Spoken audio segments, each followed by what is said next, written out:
Have you ever thought about starting your own podcast? When I was trying to get this podcast off the ground, I had a lot of questions. How do I record an episode? How do I get my show into all the apps people like to listen? How do I make money from my podcast? The answer to every one of these questions is really simple. Anchor.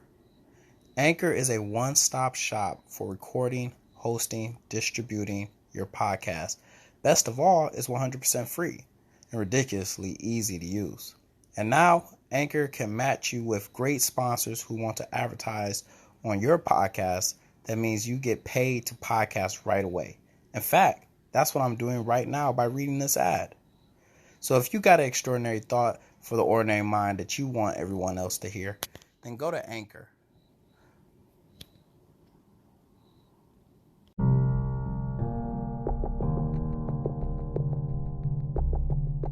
Welcome to the Ordinary Podcast that talks about extraordinary things. I'm your host, Demetrius Thigpen, bringing you another episode of Extraordinary Thoughts for the Ordinary Mind. What's going on, everybody? It's that Ordinary Podcaster with the extraordinary thoughts that tells you to stop being great and be extraordinary. And today Jesus Christ, we're getting a little dark with these topics. Welcome to another episode of Extraordinary Thoughts for the Ordinary Mind. First and foremost, I am not licensed to provide any medical advice. If you are suffering from depression or anything of that nature, please get a hold of your nearest therapist or call the Suicide Prevention Hotline. That is 1-800-273-8255. Once again, that is 1-800-273-8255. Now, plaguing the military, honestly, let me just say not plaguing just the military, but it plagues America. And it's one thing, is suicide. And yeah, people die over drug addiction. That's explainable. People get into a car accident and they die. That's explainable. Can't really explain suicide. We can't really try to talk anybody off the ledge. And I have sat in countless safety brief after safety brief after safety brief. And if you're listening, you probably know exactly what safety briefs I'm talking about. And I feel like we kind of missed the mark when we talk about suicide. Yeah, we'll pull up the video. We'll have the stories of people that are going through the depression phase of it. We'll say that, so-and-so was the most happiest person that we had ever seen. We didn't see it coming. We didn't know that he was going through suicide. We didn't know. Feels like it's almost a chore just to hear it than to actually make any preparations towards it. I would hear jokes. People would crack jokes all the time that listening to the suicide briefs make me want to commit suicide. Yeah, I get it. It's kind of long. It's repetitive. It's the same thing over and over and over and over. It's almost like we end up just beating a dead horse. And then it just hit me that I could try to talk to as many people as possible. I could go out here and I would talk life into so much. But then that person would go home and kill themselves right then and there. It's crazy because you look at the most funniest people. For example, Robin Williams. I forget the other people's names, but you hear about these people and they were the light in the room. They were the life of the party. Who would have known they were the ones that were suffering the most? Now, I can say 100 things. In fact, I can tell you not to do something 100 times. You still will do it. And once again, just like in the very beginning, I'm not licensed to provide any type of medical care. And if you feel like you're suffering from any form of depression, please get a hold of your nearest therapist, psychologist. Call the Suicide Prevention Hotline at 1-800-273-8255. And what's crazy? As I sat here and I wrote this letter, not necessarily a letter, I sat here and I wrote, and I tried to build up to this. I tried to make sure you have your facts right. Talk about how at every 40 seconds in a day that one person commits suicide. 40 seconds in a day. By the time the day is over with, almost 3,000 people have committed suicide. And that the people that do not commit suicide, 20 of them have already attempted. I tried to build up to this. I really did. But you want me to tell you what I felt? I felt anger as I wrote this out today. As I did my outline, I wrote anger. I felt anger. As I did my outline, I felt disgust. I felt depression. I felt sadness. I felt all of these other emotions, and I tried to contain them. I really did. I really tried to contain these emotions because I said to myself that I was not going to come into this one emotionally attached. I said that I was not going to do this episode emotionally attached because I felt like somebody needed to hear this, and I did not want my anger towards the situation to get the best of me. And I bet you're wondering why you mad. How could you take this and switch it up and make it about you? How could you do that? Because even though you killed yourself, I'm the one that has to deal with the problem. All the problems that you ran away from, you left us to deal with them. In fact, you put a period at something that should have been a semicolon. And now we gotta be the ones stuck wondering what we could have did. So with that being said, let's get into the letter that you could never read. You was my man.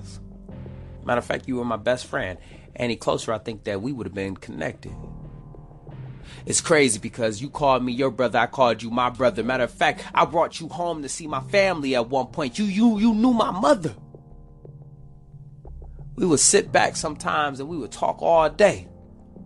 We would talk about the things that we would do when we would get out of the military. We would talk about the things that we would do we would talk about what we would do at work. You were the light at the end of the tunnel. If you weren't at work, I didn't even want to be there. We would laugh and joke about how so-and-so was stupid or how so-and-so yelled at us. We talked about how we were going to be when we became the corporals, when we became the leadership, what we were going to do with our junior Marines, how we was going to treat our junior Marines. We said that we were going to be the better ones. We had plans. We had plans to take over the world, and I knew that if it was us against them, then I would always bet on us because I knew if it was us against them, I knew that we would always win. You were my brother.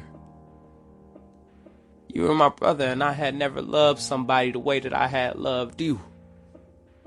I had never loved somebody the way that I thought that I loved you. See, when I mean that is that I never thought that I could love somebody that was not that was not connected to me by blood. I never thought that I could love somebody the way that I loved you.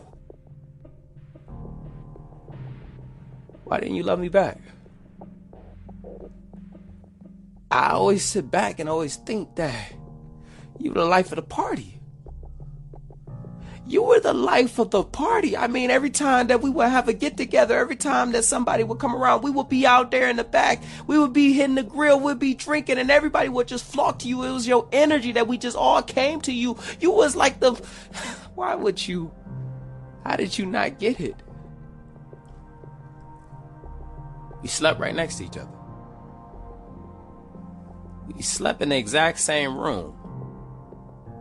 Our beds right across from each other. When I was late for PT, I remember that time that you walked out of the room and didn't even say anything to me. You knew I was late. You didn't even say anything to me. And we laughed about that. In fact, me and you would get into it sometimes and we would just laugh it off. That's how I knew that we were brothers. That's how I knew our bond was unshakable. That's how I knew that me and you would be together forever because nothing could take us apart. Why didn't you tell me? Why didn't you tell me as I sat on my rack and cried about a chick that I knew I would never see a day in my life again? You told me things that it was going to be okay. You said that I was better than her anyway. In fact, that she was a fool to give me up, that I could do better than her. You told me those things. Why didn't you take your own advice? Why didn't you, as I sat there and I felt like the world was against me? Why as I sat there and I cried And I cried in your arms, and I would tell you that I don't know what else to do. And you told me that we would get through this. You told me that you would not leave my side. You told me that you was my best friend. Why didn't you take your own advice? As we sat in that room and had those conversations, why didn't you tell me that you still felt alone?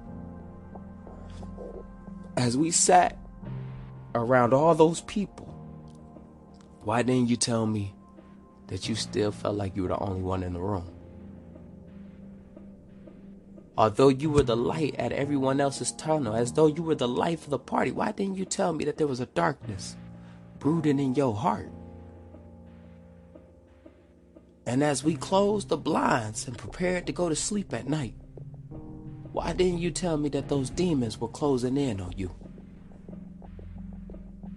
You were my brother. And now I sit here and I wonder to myself, was I just a shitty friend? Because you were my brother, I know that if there was anything bothering you, you would have told me, so it probably was me, right? I probably ignored all the signs that you tried to tell me because I know you. I know that you're a prideful person. You probably wouldn't have came out and just off the right just said that to me. You wouldn't have told me, hey man, I'm thinking about killing myself. Can you help me out? I know you wouldn't have said it like that. You would have left me signs along the way. Because I know you. And because I know you, I eat at me a lot. I beat myself up a lot because I know you. Because I know you, I think that I probably ignored the signs, and I pray that that wasn't the case. I pray that that wasn't the case. I swear to God, I just didn't see it. I swear to God, I just had my own problems going on in my life, that I was probably blind to the situation. I did not know that you were hurting that bad. I pray to God, I hope that wasn't it. Were you trying to tell me the whole time? When you called me and we talked for 5 minutes, and I asked you if you are okay, and you said nothing, I should have heard it in your voice. I should have known then that something wasn't right. Because you usually don't sound like that.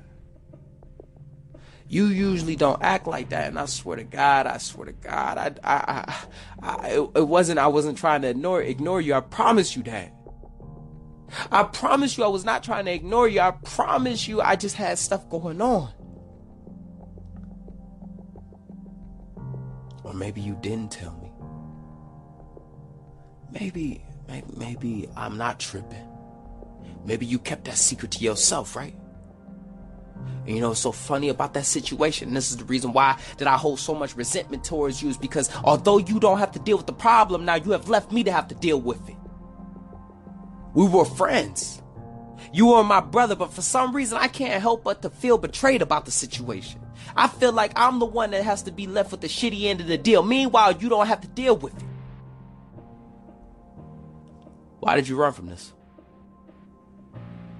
There were problems. We deal with problems. We go through problems. Why didn't you tell me? And now look, I have to put the pieces back together. I have to reassemble the mess that you've made. Everybody else feels this hole too, and we wonder where you at to help us get through it. But oh, let me guess, you're not there. Because we're grieving over you right now. And the crazy part about the situation is as tears run down my face and my heart explodes with anger and rage and sadness, I know that you will not be there to tell me that it's going to be okay. Why didn't you tell me that you was drinking it away? Why didn't you tell me that no matter what the situation is, you felt like there was just a hole that just kept getting bigger?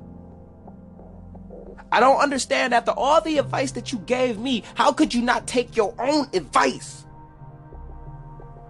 As you sat there and smiled and joked and made everybody feel good, why didn't you tell us that you was the one that was actually hurting? Let me guess. You were so busy helping everybody else out, you never decided to take a look at yourself. You were so busy helping everybody else out that as that pain started to get worse, you could never focus on that pain because you were so busy focusing on everybody else's. You felt like nobody will understand you, but you didn't understand is that we loved you so much that we would do anything to keep you here. And now, I sit back and I wonder,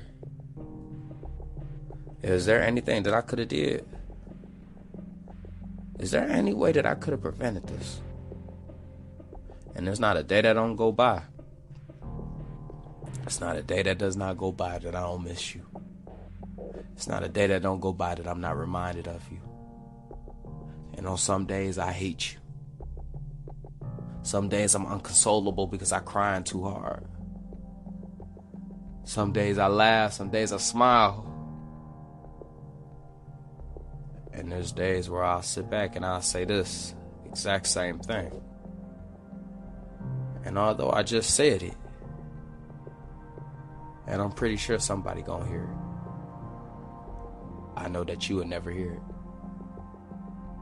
And just like that, another extraordinary thought left this ordinary mind. I hope you enjoyed this episode half as much as I enjoy making it. Follow me on Instagram at OMG It's Meech. Once again, that is OMG It's Meech. Meech is spelled MEECH. Stay tuned Mondays, Wednesdays, and Fridays. Don't forget to drop a comment or review on your favorite platform. Stop being great and be extraordinary.